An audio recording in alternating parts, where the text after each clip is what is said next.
Hello and welcome guys. आप देख रहे हैं मेरा YouTube channel Shivangi Chaurasia blogs. कुछ लोग मुझसे पूछ रहे थे कि कंपटीशन एग्ज़ाम की प्रिपरेशन कैसे स्टार्ट करें, तो इसी टॉपिक पे आज का मैंने वीडियो बनाया हुआ है कि यदि आप किसी भी कंपटीशन एग्ज़ाम्स में आना चाहते हैं तो आप अपनी स्टार्ट कैसे करें, किसी भी चीज़ की तैयारी को हम कैसे स्टार्ट कर सकते हैं। तो देखिए, मैं आपको आज सब्जेक्ट वाइज बताऊंगी कि आप कैसे भी किसी भी कंपटीशन एग्ज़ाम की तैयारी स्टार्ट कर सकते हैं। हमें पता है कि बहुत सारे कंपटीशन एग्ज़ाम्स होते हैं और उन सभी के सिलेबस अलग अलग होते हैं, तो उसके हिसाब से आज मैं आपको बताने वाली हूँ कि हम कैसे डिफरेंट सब्जेक्ट की स्टडी डिफरेंट बुक से कर सकते हैं और हर चीज़ में अपनी पकड़ बना सकते हैं। तो देखिए, मैंने जो कंपटीशन एग्ज़ाम्स की कोचिंग क्लासेस ली हैं वो कॉमन कोचिंग क्लासेस ली है। मैंने ऐसे नहीं ज्वाइन किया है कि मुझे पीएससी की प्रिपरेशन करना है या फिर इस तरीके से। तो कॉमन क्लासेस ज्वाइन करने से मुझे ये प्रॉफिट हुआ है कि यदि स्टेट वाइज कोई वैकेंसी आती है या फिर जैसे पटवारी हो गया, एसआई हो गया, एमपी पुलिस हो गया, तो मैं उसकी तैयारी कर सकती हूँ क्योंकि मेरे पास सभी सब्जेक्ट के नोट्स हैं। तो देखिए, सबसे पहले मैं मैथ्स से स्टार्ट करती हूँ। आप मैथ्स के लिए 2 बुक्स प्रेफर कर सकते हैं। सबसे पहले आप आर.एस. अग्रवाल की बुक सुना होगा, आर.एस. अग्रवाल की बुक से पढ़ सकते हैं। और जिस बुक से मैंने पढ़ा है वो 2 बुक हैं, एक आर.एस. अग्रवाल और दूसरा अरिहंत पब्लिकेशन की बुक। दोनों ही बहुत अच्छी हैं। तो सबसे पहले आप आर.एस. अग्रवाल की बुक लीजिए और आर.एस. अग्रवाल की बुक बेस्ट मानी जाती है, आप उसे प्रेफर कर लीजिए। यदि आपको एक ही बुक चाहिए है तो आर.एस. अग्रवाल की ले लीजिए और आप अरिहंत पब्लिकेशन की बुक भी ये यूज़ कर सकते हैं क्योंकि उसमें भी अच्छा दिया हुआ होता है। मेरे पास भी 2 बुक हैं जिनसे मैंने स्टडी की हुई है।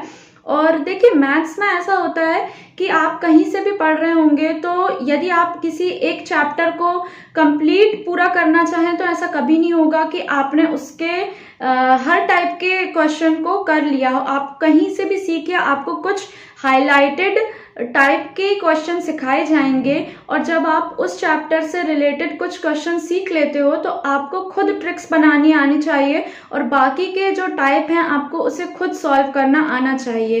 क्योंकि कभी कभी ऐसा होता है कि एक ही चैप्टर में आपको 100 से भी ऊपर टाइप के क्वेश्चन मिल जाएंगे, मतलब कि आपको बहुत सारे क्वेश्चंस की वैरायटी मिलेगी। ऐसा नहीं है कि एक ही टाइप के कॉमन क्वेश्चन हो। तो इसके लिए हमें करना क्या है कि जहाँ जो हाईलाइटेड टॉपिक्स हैं, सबसे पहले हाईलाइटेड जो टाइप्स हैं आपको वो कंप्लीट करने हैं। उसके बाद जब आप वो कंप्लीट कर लोगे तो आपको ऑटोमेटिक उसका आइडिया होने लगेगा कि अब हम दूसरे टाइप के क्वेश्चन को कैसे सॉल्व करें। तो मेरे पास बुक तो थी ही, साथ में नोट्स भी थे। और तीसरा, मैंने डिफरेंट यूट्यूब चैनल्स हैं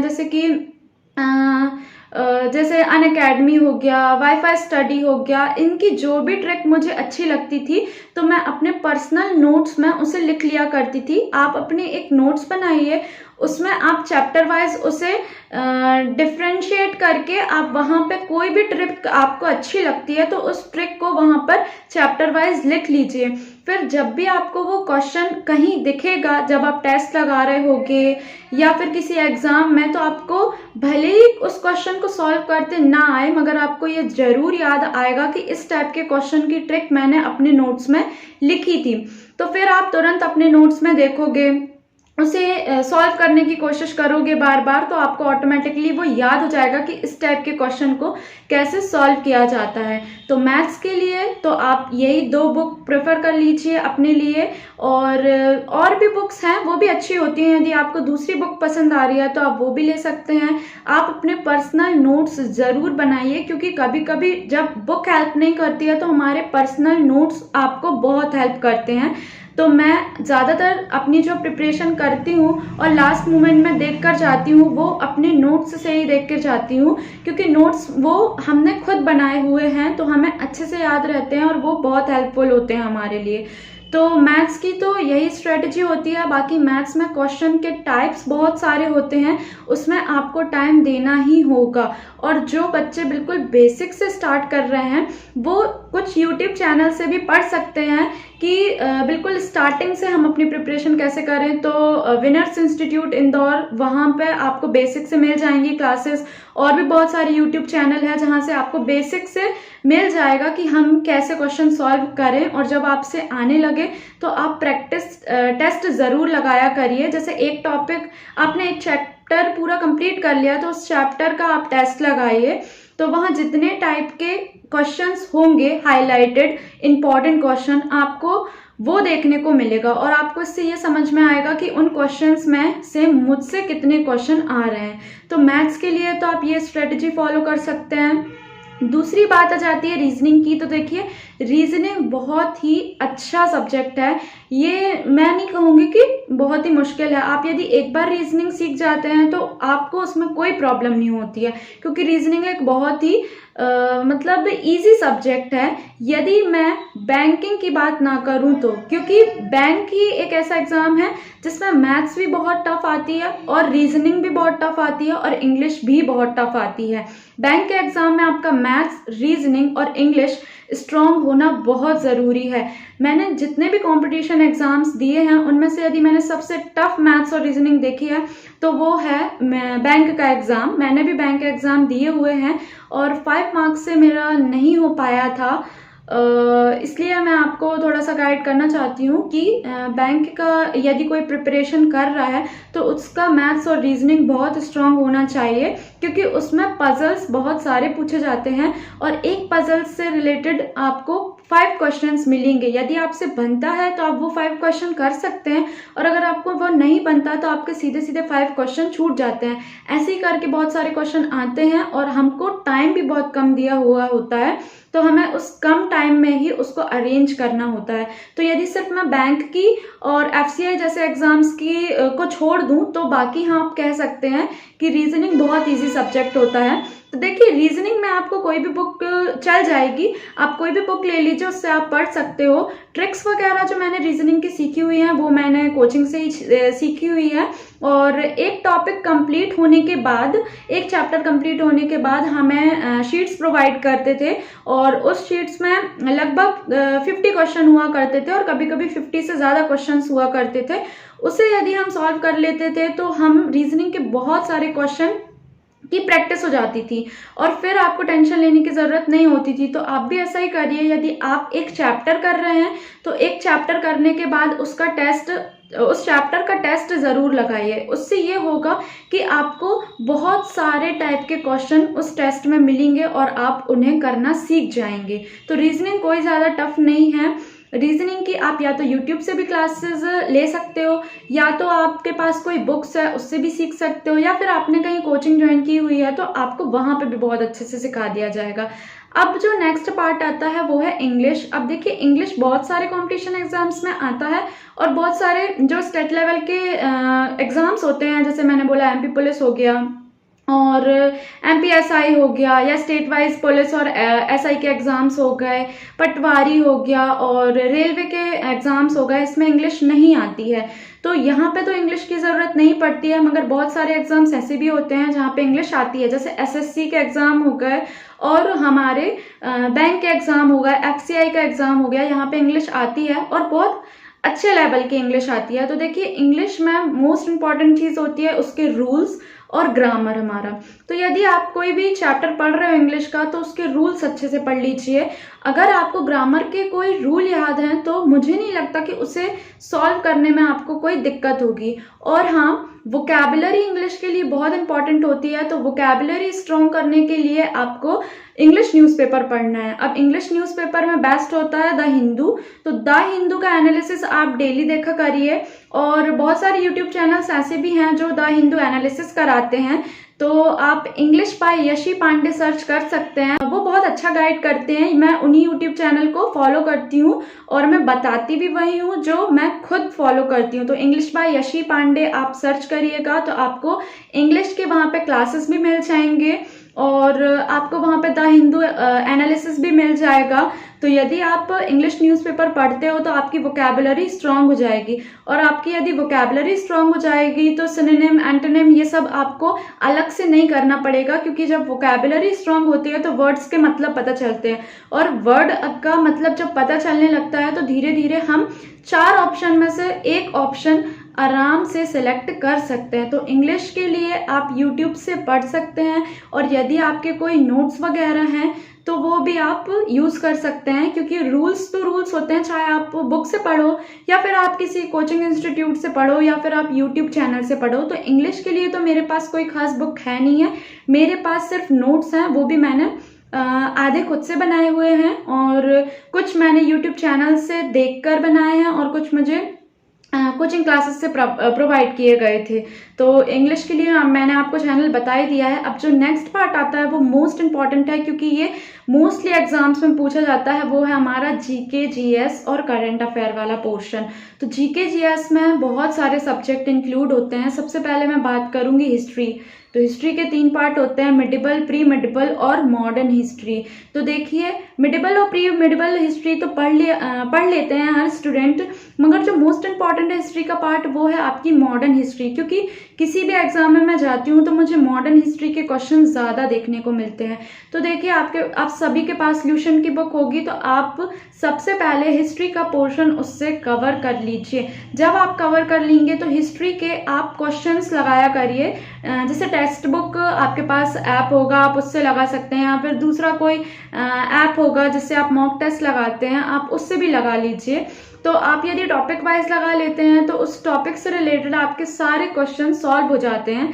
तो कोई स्पेशल बुक हिस्ट्री के लिए मैं यूज़ नहीं करती हूँ, मेरे पास जनरली वही ल्यूशन की बुक है, और कुछ मैं स्टडी ऑनलाइन करती हूँ, जिसमें से यूट्यूब चैनल का, यदि मुझे कोई यूट्यूब चैनल का जस्ट देखा और पसंद आ गया कि इसका मटेरियल अच्छा लग रहा है, स्टडी मटेरियल, तो मैं उससे भी देख लेती हूँ। अब सेकंड आता है आपका ज्योग्राफी। तो देखिए, ज्योग्राफी के लिए सबसे पहले आप ऑक्सफोर्ड की एटलस ले लीजिए, उसमें आपको वर्ल्ड मैप और आपको इंडियन मैप मिल जाएगा। उस वर्ल्ड मैप को आप अपने स्टडी रूम में ज़रूर लगाइए, क्योंकि जैसे हम कोई मूवी देखते हैं तो हमें उसकी स्टोरी जल्दी याद हो जाती है, तो उसी तरीके से देखा हुआ ज़्यादा जल्दी याद होता है। तो आप हर रोज़ लगभग 30 मिनट मैपिंग ज़रूर करिए कि कौन सी कंट्री के पास कौन सा सी है, या फिर किस कॉन्टिनेंट के अंदर कौन कौन सी कंट्रीज आती हैं, किस कंट्री की करेंसी क्या है, उसकी कैपिटल क्या है, ये आपको याद होना ही चाहिए। अब इसमें एक बहुत इंपॉर्टेंट टॉपिक है रिवर का, कि कौन सी रिवर का ओरिजिन कहाँ से होता है, उसकी एंडिंग कहाँ से होती है, और अभी अभी बहुत सारी जो कंट्री है उसकी करेंसी भी चेंज हुई है और उसकी जो कैपिटल है वो भी चेंज हुई है। तो आपको पुरानी वाली भी याद होना चाहिए और जो रिसेंट चेंज हुई है आपको वो भी याद होनी चाहिए। अब ये सब जब आप मैप के थ्रू पढ़ोगे तो आपको बहुत लंबे समय तक याद रहेगा, इसलिए मैंने कहा कि आप ऑक्सफोर्ड की एटलस ज़रूर ले लीजिए, उससे आप मैप देखा करिए और मैप को आप अपने स्टडी रूम में ज़रूर लगाएं, जिससे कि हमारी नज़रें जब उसमें बार बार पढ़ेंगी तो आपको वो चीज़ याद करने की ज़रूरत नहीं पड़ेगी, आपको याद हो जाएगा ऑटोमेटिकली कि कौन सी कंट्री कहाँ एग्जिस्ट करती है। और बहुत सारी चीज़ें तो आप वहीं से रिकनेक्ट कर सकते हैं कि यदि कंट्री यहाँ पे है तो कॉन्टिनेंट कौन सा हो सकता है, और यदि वो कॉन्टिनेंट है तो हमें उस कंट्री का जो बेस्ट पार्ट है वहाँ पे क्या चीज़ ज़्यादा मिलती है, या फिर वो कंट्री किस चीज़ के लिए फेमस है। ज्योग्राफी में बस यही सब होता है जो आपको पढ़ना होता है। तो आप इसके लिए भी कोई स्पेशल बुक नहीं होती है। आपकी जो ल्यूशन की बुक है उसमें जीके जीएस का बहुत सारा पोर्शन है जो दिया हुआ है, और यदि आपको ऐसा लगता है कि कुछ ऐसा है जो इस बुक से नहीं आ रहा है तो ऑनलाइन क्लासेस होती हैं, तो आप उससे पढ़ लीजिए, आपको कोई दूसरी बुक खरीदने की ज़रूरत नहीं है। और यदि आपको फिर भी लगता है कि मुझे बुक से ही पढ़ना अच्छा लगता है तो आप उसके लिए फिर कोई सी बुक मार्केट से पता करके ले सकते हैं। अब नेक्स्ट आता है कॉन्स्टिट्यूशन। तो देखिए, कॉन्स्टिट्यूशन के जो मेन है वो है आर्टिकल। वो आर्टिकल यदि आपको याद है तो आपको उसमें और ज़्यादा दिमाग लगाने की ज़रूरत नहीं है, क्योंकि जो हमारे कॉमन एग्ज़ाम्स होते हैं उसमें जस्ट यही पूछा जाता है कि ये आर्टिकल किसके लिए है।